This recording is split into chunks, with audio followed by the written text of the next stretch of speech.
Hey everyone, this is Roman Prokopchuk, and this is the Digital Savage Experience podcast. Today I have with me Pete Lonton, aka Mighty Pete, host of the Fire in the Belly show. Thank you for joining me today. Thank you. Thanks for having us on, Roman. It's always a pleasure. Thanks for jumping on. So tell me a little bit about your journey. How did you get to where you are today in 2020? Oh boy, well, where do you want to start or where do you want to go through? Real mix, I suppose, for me. Probably 3 years ago, I was an autopilot about 3 years ago, in a number of different ways, and really, for me, I'm now just turned 40 last year, soon to be 41, and I sort of got to 37 and a half years of my life, and through a number of things, really, it was sort of I want to say a dark point, a difficult point in my life, and a lot happening in terms of things going on in my life, inside my control, outside my control. And it's really at that point I started to ask the question, well, what if? And taking control of my life. And that's ultimately where Fire in the Belly came apart or came into play, just in terms of, what actually makes us tick? What is your desire? What's your passion? Until then, I was doing stuff for everyone else. I was doing stuff for, what I thought was the right thing, to be a good boy, to be, achieving, to be, it's kind of very much sort of, going along with society and things like that. So it's only really in the last 3 years I've sat back, asked the question, and said, well, I couldn't have done any more in my life where I got to in terms of, working. I mean, a very strong work ethic, and certainly doing the hours and doing the time and everything else. And when I got to that point, I'm sort of sitting there going, the math just doesn't add up here. I'm physically, I was wrecked. Mentally, I'd lost a tooth from stress. It's literally started grinding my teeth in my sleep, and I couldn't have worked any more hours in the day. And the business was going downhill. We were having to lay off staff. We were closing the business through a number of reasons, and yeah, and you're just scratching your head, going, "What's going on here?" I mean, some people work less hours in the day, but yet have significantly more in terms of business and property and opportunity, etc. And yet here's me, I can't work any more hours in the day. And if I wanted more, I would have to work more. And the more I had to work, then the more staff I needed to support me. And the more staff I needed, then the more salaries I had to pay, and then the more work I had to do. So you just kind of go, and this formula is kind of messed up. And I'm looking at successful people that I would see around me, or people that I, sort of would resonate with me or where I wanted to go. And I'm just going, my formula's changed, is wrong. I have to change my formula. I need to do something that breaks the pattern, does something. And that's kind of where I pretty much took the decision. Now I see it as a midlife opportunity, and it can be whatever way you choose. But I kind of took the decision to step back a bit and say, listen, I need to decide where I'm going. And from then, at 37 and a half, statistically, I'm kind of more or less at the midpoint of my life, maybe just shy, but I could quite easily predict where I was going to end up if I kept on that trajectory. And don't get me wrong, I've done well. And there's a number of parts of my life people would consider successful. And certainly not for lack of gratitude, but in terms of, am I fulfilling my potential? No. Am I where I could be? No. And there's so much more I knew that was within me. And that's really where I decided. So ultimately, my journey in many ways started 3 years ago, even though that was at 37 and a half years of my life, having gone through a lifetime of various things, But I consider myself very fortunate for my upbringing and everything that went on. I mean, there was, I've lost both my parents. I've had bouts of depression, um, difficult times in my life, but it's at the same time as saying, well, I still consider myself lucky. I mean, I don't have a dark story as such, and some people have had things happen to them and all that. I didn't have that, thank goodness. Um, but it's not to say there's times then little gremlins step in and things happen. But yeah, really it's in the last 3 years where sort of opportunity has started to come to play, and kind of where Fire in the Belly came, to be honest, and that was me scratching my head saying, what's my fire in the belly, and I've had the opportunity to speak to yourself, Roman, about your fire in the belly, and so many people, and it's great. What's a passion for me mightn't be for somebody else, and vice versa, and that's okay. We're all on different journeys, thank goodness.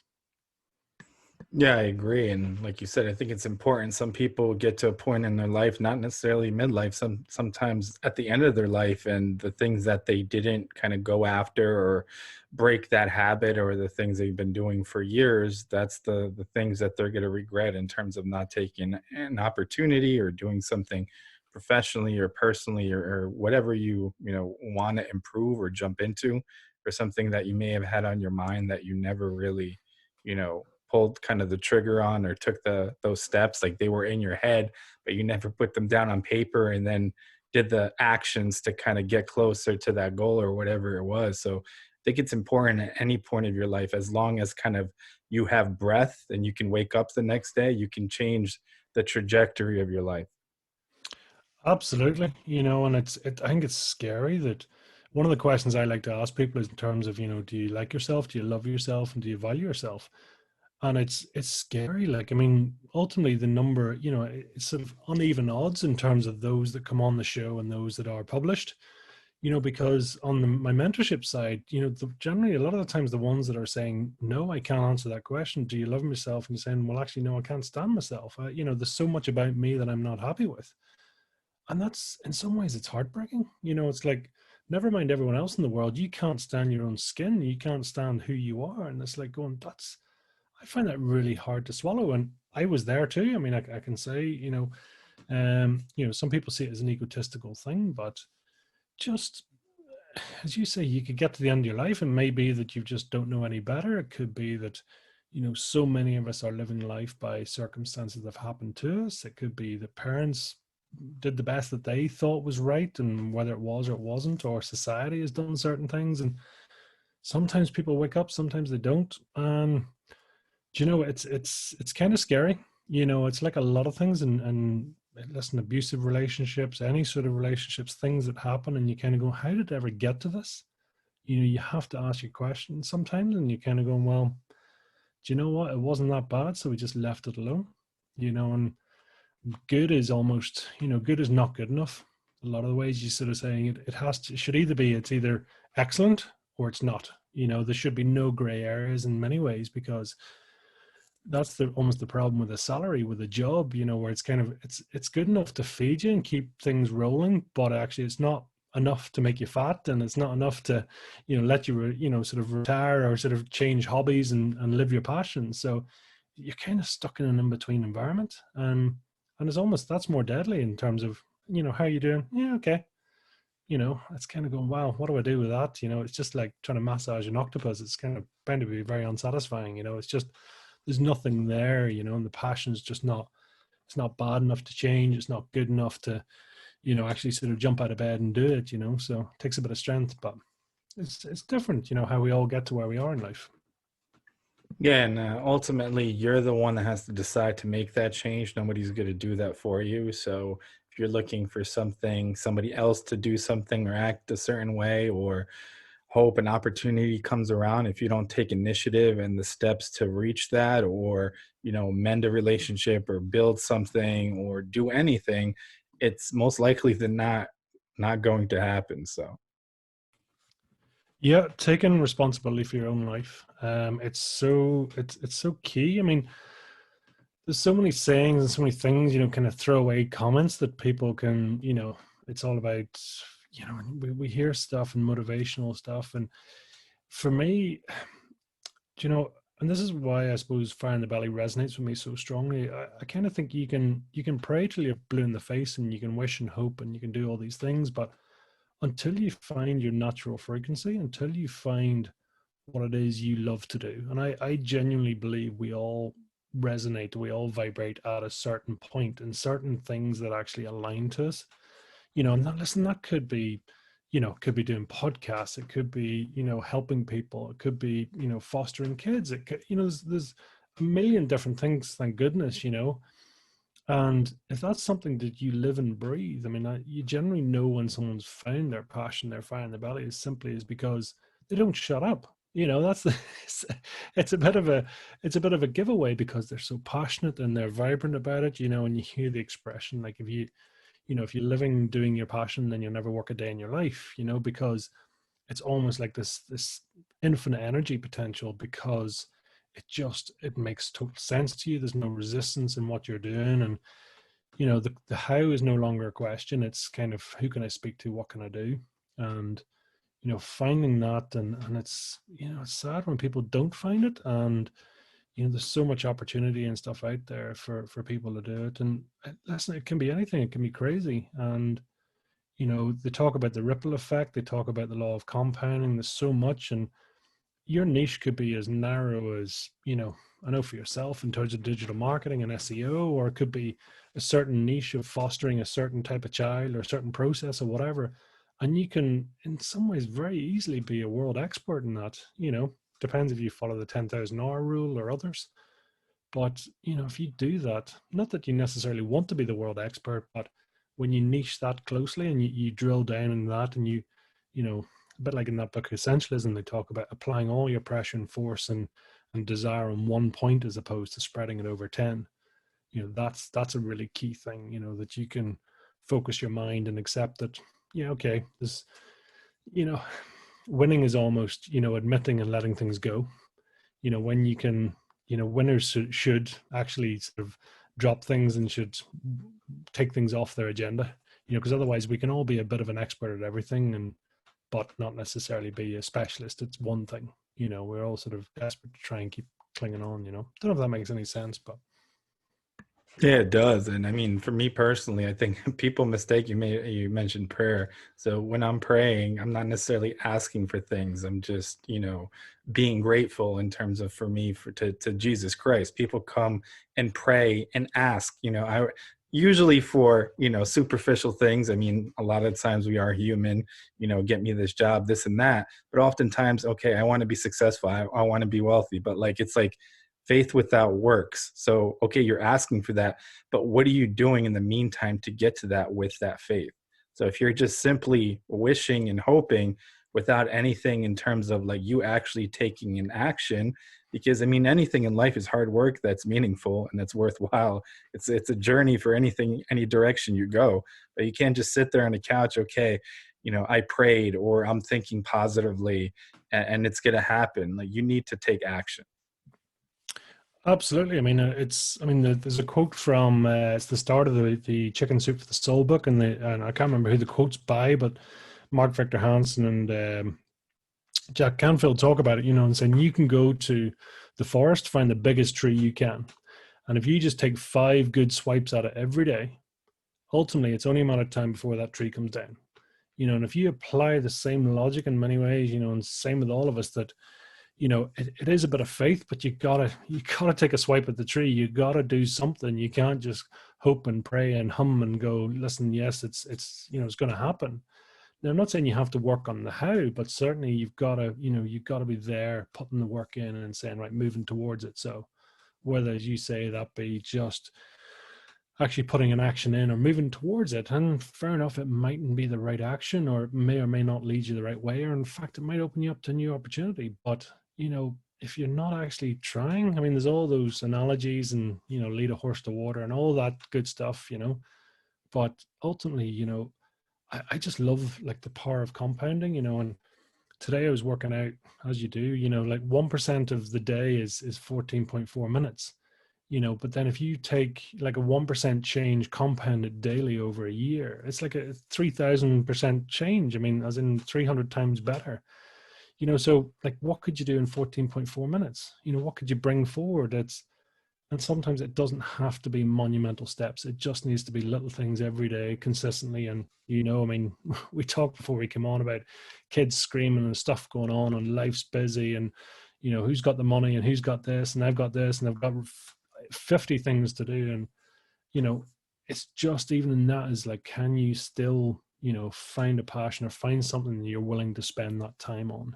That actually today you might send 2 emails or 5 emails, tomorrow you might ask 5 questions, the next day you might do, if you can do 5 things every day, you'll just see massive amount of change, and that really resonates with me. And yes, put it in place with faith, but prayer to me is when you've already set your goals, you've already set, where you want to go. That's ultimately your sort of destiny is out there, and you've visualized it. Well, prayer is to help you to actually, in my mind, and listen, everyone's different, but it's actually to help you to actually put that into place, and to sort of, for the right people to necessarily come along, or the right contacts or things like that, but you know where you're going in the first place. You have to take responsibility for the journey. You don't just say, listen, please, I hope that everything's great. Well, wow, what do I do with that? I hope everything's safe and normal, and it's not clear. And the clearer you are, and the more with your goals and your visualization. I do a lot of bucket work list, and I love the bucket, the bucket list simply because it bypasses our conscious mind, and people sort of associate it with death, and it's kind of going, well, it doesn't have to be. But what it does do is bypass the ego and bypass all the sort of the normal, but you can't do that, or but I haven't enough money, or whatever. So it actually sets a dream out there. So once you have the dream, or once what you would have and you'd love to do, you hear about the love language.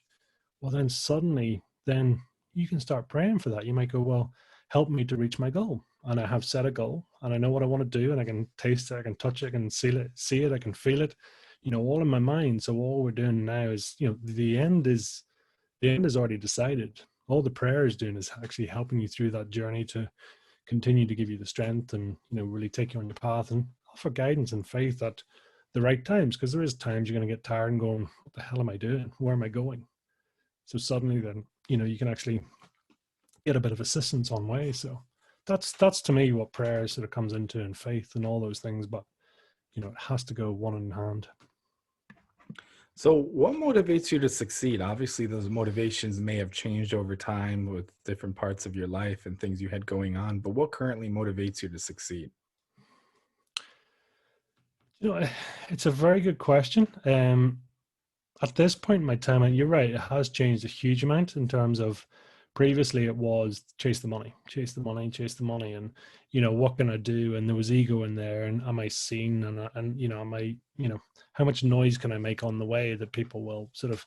But that was actually me sort of searching for a bit of meaning, searching for a bit of recognition, a bit of connection, love, all those key things. Now for me, it's kind of, yes, it's back to connection, in terms of sort of the work I do with people, and the podcast. It's sort of trying to connect to people on a fairly deep level, but it's actually, I suppose it's just trying to be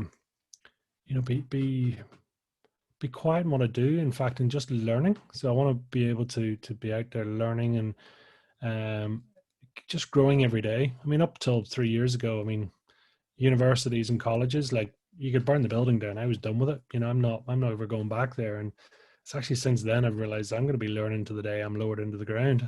And actually I'd like to learn more. And I know every person I speak to can, if they can just teach me one thing, and they can, I know they can, and that sort of growth, and that sort of, I don't know, but I'll find someone that can, and I'll keep trying and keep just pushing away. But there's a hunger there. There's a desire of knowing that, knowing is a huge subject. I say I know a lot, and it's like one of those things on radio or whatever. It's like, don't say is it what?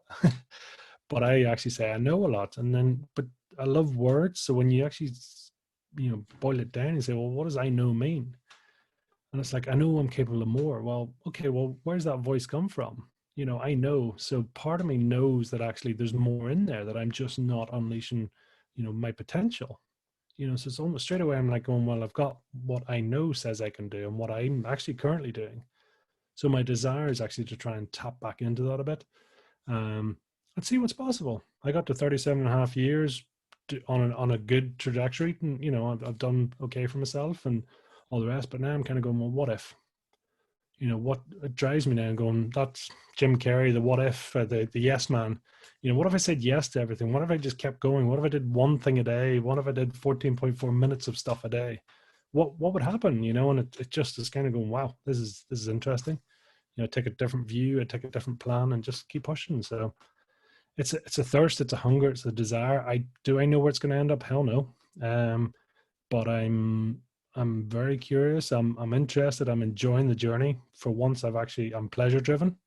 In terms of, I'm not doing it necessarily directly for money or anything like that. It's kind of going, well, I don't know. Let's just see where we go. Let's just put it out there, and put it out to the universe, and talk to people, and one thing leads to another, and even in the short time we're doing it, where I've written a chapter for a book, my own book's coming out, I'm doing a TED talk, I'm speaking at different events, and this is all, bearing in mind, 18 months ago I had no interest in talking to anyone, so how ironic is that, really?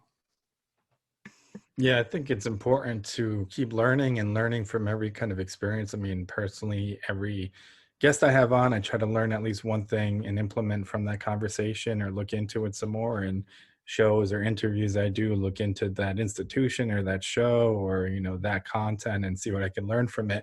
Because personally, I think the kind of being stagnant and not learning is being complacent, and that's kind of the death of innovation. So if you're not learning, you're just stopped, you know what I mean? And you can't kind of reinvent yourself and kind of be passionate. I mean, for me, it's interesting to learn new things and improve myself. And in terms of being in an ever changing kind of industry, I have that benefit because digital marketing keeps changing in terms of new technology, in terms of new tactics. So the internet keeps changing, so I'm forced to adapt and learn.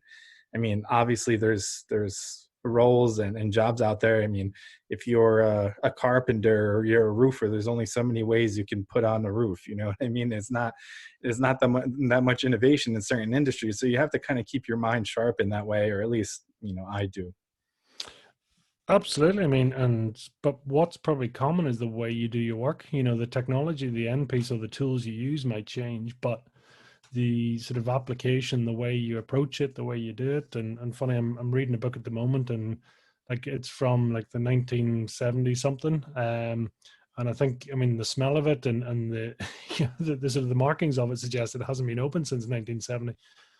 And yet all the information in that is actually as relevant, if not more relevant. And here's a book now that's, what's that, 50, nearly 50-year old, which is not that old, but it's kind of, in fact, if anything, I see more original text there, in terms of that. But, have there been, I don't know, a million billion books since then? Yes, absolutely. But there is a common principle. There's a methodology there, yeah, sure, it's a bit on PC and there's a few things about it, you would change, but that's okay. But with digital marketing, it's more, what's your attitude? What are you coming into it with? What are you trying to gain, or what's your passion? And if you're kind of going, well, listen, okay, we've got change, fantastic. What's our opportunity here? As opposed to going, oh God, we've got change and I have to change all my bloody stuff again. I have to do this. And oh, my client's going to want this and that and all the rest. And you're just going, wow, I'm bored listening to you and you're sucking the energy out of me and mood hoover all the way. And it's just crazy, So is it an opportunity? Is it that, and it's, listen, I'm not saying I'm the last person to be, up on a high every day of the week, but now it's kind of going, I'm clearing my goal, and I love talking to people. And even, there's different people you might, so I'm not sure how that served me, but actually, do you know what? I've learned something, or I've gained something. And there's times where I'm saying it might be that it served them more than it served me, and that's okay, So life does change, but I think if you go in with the right ethos, I talk to people about, what's your mantra, what's your ethos, what's your purpose, and even if your ethos is saying, well, I want to do my best every day, the very simplest thing, and saying, well, that's cool, live by that. I want to do my best, or do one thing every day, or learn something new for every person I meet. That's a great overarching. It doesn't matter what tech's in place, what changes and challenges are coming up down the road, but it's all there and up for grabs, really. Yeah. So, what's one thing you may have seen as a weakness in yourself in the past that you've turned around and utilized as a strength today? Wow, deep one. There's probably a lot. Probably a key thing, and I suppose I'm going right back to even in my teenager years, and probably slightly after, is the power of listening. And it's actually ironically what I'm doing my TED talk on, is the power of listening. Back, my teenager years, I had more to say than I was willing to listen. And it's kind of ironic now. I've more to, I actually have more to say, but now I'm more interested in listening. And the more I hear, the more I realize I haven't heard, and there's more, um, and that has been a weakness. Because it's everything from ego. So you see why people are sort of talking nonstop or doing what they're doing. And it's because quite often they want to be heard, or they're looking for love and connection, or they're trying to impress upon somebody. 50 things. But I think when you can listen, and I mean sort of as in physically listen, I think as in emotionally listen, you can listen with your eyes, you can listen with the energy. And even the words and the tone and the content and the context, it's just like, you know, there's so much to it. And it's, for me, it's only, and even listening to myself, it's only since I had to slow down. I was sort of on a fast track when sort of my time in London, and I was on a fast track to the crazy train, and that's just physical burnout. I pushed myself that hard. I was burning the candle at both ends and in the middle. And then more recently, when I'm kind of going, my formula is wrong. And, why don't I just sit down and listen? And if you actively listen, and it's ironically, I mean, outside of this environment, I struggle, but yet, give me a purpose and intent and a microphone and all that, and I'll go into listening mode where I'm sort of trying to do that. And that's been a massive change for me. I mean, what I've heard from people, and not taking it personally, just trying to see their perspective. I mightn't agree with them. I may agree with them, who knows? But, if you can understand their reason for their why, then suddenly you learn so much, and you might go, well, okay, I can see why they made that decision. The old adage of walk a mile in another man's shoes, and you kind of go, I can understand the reason why, but actually, maybe I'd done it different. Maybe I wouldn't, but I've learned this, and then try somebody else, and keep speaking. So that's been a major change for me, is actually sitting down and listening. And I'm amazed at how much it empowers people, and even when I'm doing it and people, I'll be listening to people, and they'll get to the end of the conversation. They're like going, wow, it was a great conversation. Thanks very much. And I'm sitting here going, I literally said about 20 words, and that was perceived as a great conversation. But listen, how often in life do we actually get a chance to sit down and speak without judgment, without, under duress or under a time limit, or without somebody else on the other side competing to talk to us, and all these things? It's like, it just doesn't happen. Life is so busy. Marketers are trying to, tell us what to do. Friends are trying to tell us. Social media is trying to tell us. And at what point does anyone turn around and say, what do you want? What is your thing? You kind of go, oh, okay, gosh, I haven't really thought about it for a while. So even listening to yourself, which for me, I need to slow down. I need calmness. I need to give space. I need to go for a walk. I mean, I generally get sort of my intuitive whisper in the shower, and when I go out on a long walk, and it's a whisper. It doesn't repeat itself. It's a whisper. It's kind of go, you do this. I was like, what was that? Shit, I missed it. I missed it. What was that? That was a moment of insight. It was golden nugget, and it's coming out of my brain. And yeah, it's like, God damn it, I missed it. So I have to be quiet. I have to be listening. And then suddenly it's like, oh, I just get some great moments of insight. But it's also trusting your own, stuff you come up with, which generally people are going, yeah, gut feeling. Yeah, listen to myself, but yeah, better not do that. But actually, that was the power. That was, the actual potential that was speaking to you. But so yeah, in a very, very long answer, listening is probably something that I think is a weakness and now has become a strength. Yeah, I think that comes with obviously life and experiences, and usually you get that in terms of all those variables and contribute to your emotional IQ and emotional empathy. So you, I think, in turn become a better listener. Most of us, obviously, there's people 40, 50, 60, 70 years old that are still kind of, self-absorbed, I guess, have the ego, have those kind of very standoffish, I guess, qualities in terms of not really getting in touch with someone on a level. Like if you listen, like you said, sometimes all you need is to listen to really understand the person, and that person value that all you did is listen, because that person may not have anyone in their day that actually stops and not interjects or says something or tries to trump that thought, just genuinely listening to it and contributing to it, how you can. Yeah, and it's, I suppose the more people I talk to and the more people I interview and stuff like that, where you start to recognize the language, you start to recognize patterns quicker. And now it's almost like a wee game. It's like going, okay, what are they saying? And then you sort of listen, and I try and sort of close my eyes. So I'm not watching them, and saying, what am I hearing? What are the key trigger words? So I'm trying to work out, are they, kinesthetic? Are they visual? Are they auditory? This is how I feel. Okay, so that's edging towards kinesthetic. What do you hear? Okay, your auditory. And what do you see? Okay, your visual. So that's all just the way, that's the sort of almost basic level in terms of how we think. So if you can resonate with somebody there on that level, so saying, right, well, okay, they're using very kinesthetic language to me. If I go back and say, so how do you what do you hear when I say that? They're kind of going, what do you mean? Whereas you come back to somebody who's kinesthetic and you say, well, how does that make you feel? Okay, that makes me feel sad. Okay, I get that. So it's, I wouldn't say it's a game, but it probably kind of is. It's almost this, how do you connect with somebody? And then, listen, if we don't have connection, I think, I mean, even we can have good connections, we can have bad connections. If you were isolated in life, I think that's what all humans crave is connection.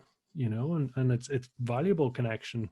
You know, if you have a connection that's not good for you, or certain people that you meet in life will actually, their energy and your energy will actually increase energy. That creates the power of that connection. When you come together, you feel great. There's energy given off in the in the rapport and the get together.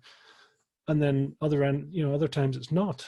Now, so I'll try and either connect with them and resonate and use their language, which actually helps to enforce the energy. That's no different to marketing. It's no different to sales. No different to any form of thing. And but that actually allows you to communicate on a lower level. And then you can. I mean, I've been amazed, and I mean, there's people I've met, and you kind of think, do you know what? And shame on me. There was a guy in particular, and when I was working in an office in London, and he was an engineer, and he was hard work, and it was kind of, the mood would just drop down as he comes into the room, And anyway, working late one night, and I think it was like a Thursday night, and anyway, I ended up sort of leaving the office, and it was dead quiet. But anyway, him and me ended up getting in the lift, and I just happened to say to him, it's like, well, what's any plans for the weekend? This is all, well, I'm going away. And what are you doing? And he says, oh, I'm going hunting, and it was clay pigeon shooting he was doing, but that man's energy completely shifted. I mean, went from monotone, boring work, whatever, to suddenly elevated. His language patterns up and down. He's using the love languages. I love to do this. I want to do this. And, all that. And I'm going, wow. And ever since, that relationship absolutely blossomed, because I've listened to him. I've connected to him. I could sort of say, well, how was the weekend? Did you get off hunting? Did you do this? Did you do this? Do this? And suddenly he's on a different level. And that's just a really simple context. And from listening to someone, and it's like, well, okay, well, if he's got this to share, and his passion, his energy, and his belief, what else is, I believe everyone has a passion. Everyone has something that they will actually radiate in energy whenever they talk about it, and whatever it might be, and it can be, quite often, it's not, we can be good at things, but it doesn't mean we're passionate at things. You can be, I don't know, I could be a good podcaster, but it doesn't mean I'll sort of sit and talk. For me, my good is property. I invest in property, and that's my thing. It's like, is that what I want to do for the rest of my life? No. If money and time were no object, would I be investing in property? No. So, but yet the likes of podcasting or speaking to other people, that's something I'll do.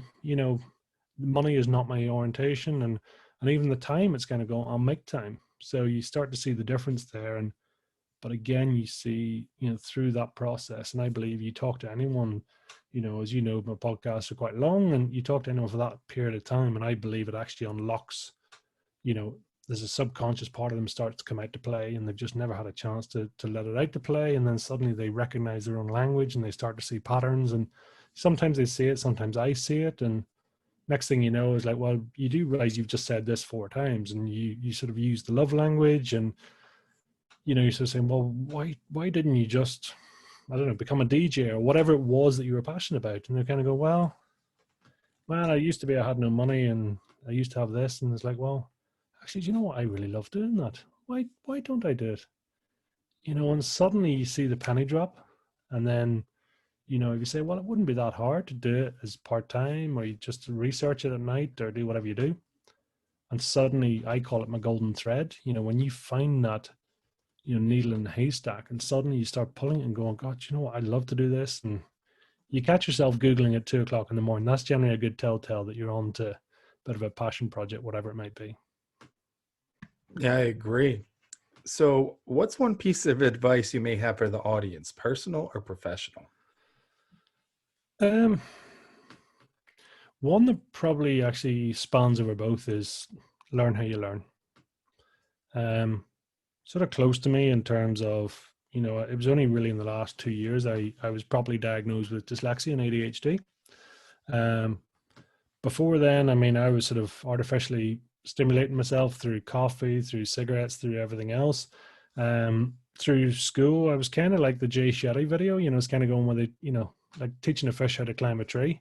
That was kind of me. I got through and I was okay. And, all my reports said, could do better if he applied himself. And I'm like, well, screw this. That is me trying, it's, you're telling me I'm not trying hard enough or I'm not applying myself. And so I think even learning how you learn. So, and that may well be, it may be visual, it may be auditory, it may, does it work for you to sit down and read or, write or listen? And one of the things, and interestingly for dyslexia, the way they test you is, so they'll do, the sort of reading skills, writing skills, and mark you on that. And then there's interpretation and there's visualization and things like that. So the definition for dyslexia for me was that actually I'm below average in regards to reading and writing. That doesn't mean that I can't read and write. I can. It's just I'll never do it for leisure or pleasure because it just takes a bit more processing for me. However, when you come to imagination and visualization and interpretation, those things I am super high in. So I'm a big doodler. I'm a big creative thinker. I can think outside the box, and someone's describing something to me, and I'm thinking in my head, and I'm going off here. Whereas other people say I need to sit down and write it down. I don't. That's okay. But actually, those skills bring me above average in terms of IQ. So I've got this real sort of mix in terms of that sort of skill base, and learning how you learn. Then suddenly, since even the diagnosis there 2 years ago, I'm saying, right, well, okay, because it used to be when I was previously working and I had the youth and I had the time and all the rest, I would have a 1 hour meeting and it would take me 3 hours to prepare the minutes, do all the follow-ups, everything else. It was just crazy, like going, I would do it. I would spend extra time I would do it my own time and all. And everyone going, wow, this is amazing. You're doing a great job. But it was so time hungry and inefficient. Whereas now I say, right, well, if you want to have a meeting, let's do it on Zoom. We'll record it and I'll send you the recording. 1 hour meeting, done, dusted, an hour and 5 minutes, and the work is complete. If it's really good and there's something really juicy in there, I'll then send it off to get transcribed. So suddenly you're going, right, well, okay, that was a 1 hour meeting. We've got it transcribed so I can actually read the words back. We can do this. I can word search. I can do all that. Great. I haven't actually lumped it onto myself because I know I will not do the reading and writing for leisure or pleasure. So learn how you learn. Since doing that, I've got into audiobooks, and I went from probably reading one book in the last 5 years to last year. I'd listened to about 70 odd books on Audible.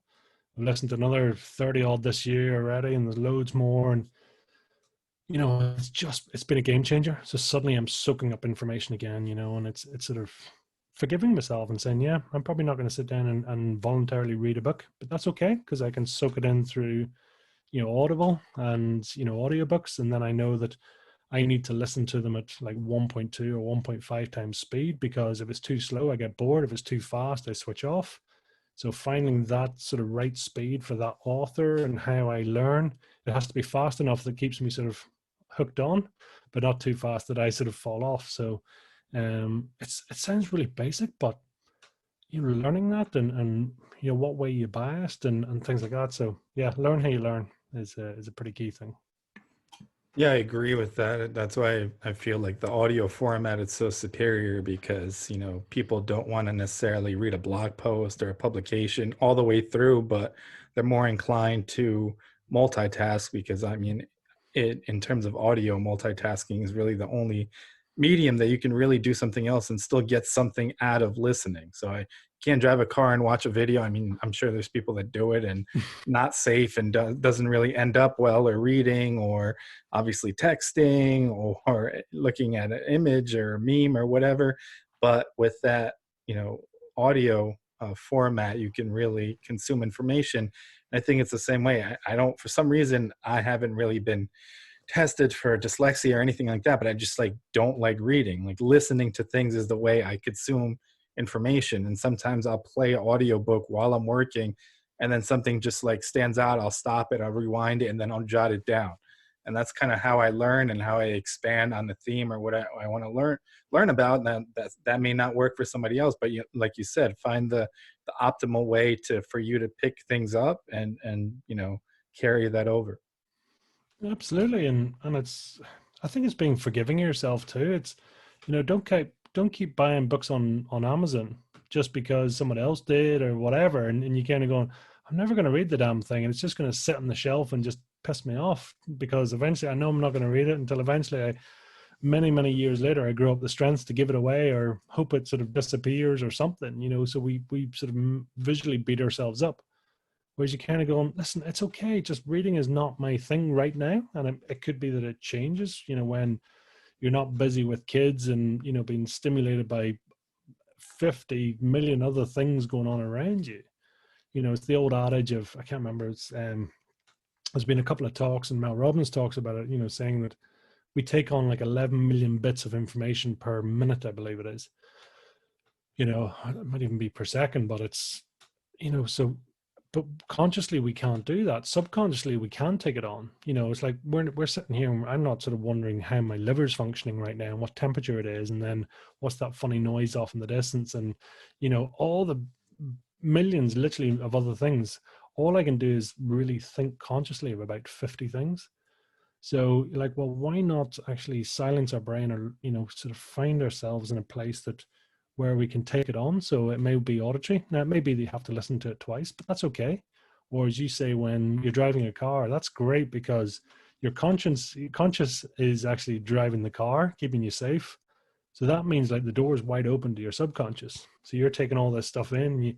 As you say, you might sort of hear it and you might not, but it's amazing what you do pick up, and giving your brain credit for going, listen, probably, well, I mean, they say 95% is probably more. Like 99% of your brain is just in receiving mode, listening mode, processing mode. And you sort of think that it's not listening. And it's like, yeah, there's a hell of a lot more going on there than we ever give ourselves credit for, and that's sort of subconscious side. So auditory, I think, is fantastic. And I love it, and makes such a huge difference. Yeah, I agree, obviously. So I really appreciate you stopping by today. Can you let the audience know how they can find you? Sure. So, the Fire in the Bellies on all the normal good podcast platforms. So that's the key one. So, people can see it there. Social media, again, we're fireinthebelly.net is the main website. And then we'll have fireinthebelly.net/podcast is the podcast. Fireinthebelly.net/YouTube is YouTube channel. And again, I'm on all the main social media channels. So thank you. Awesome. Thanks again for stopping.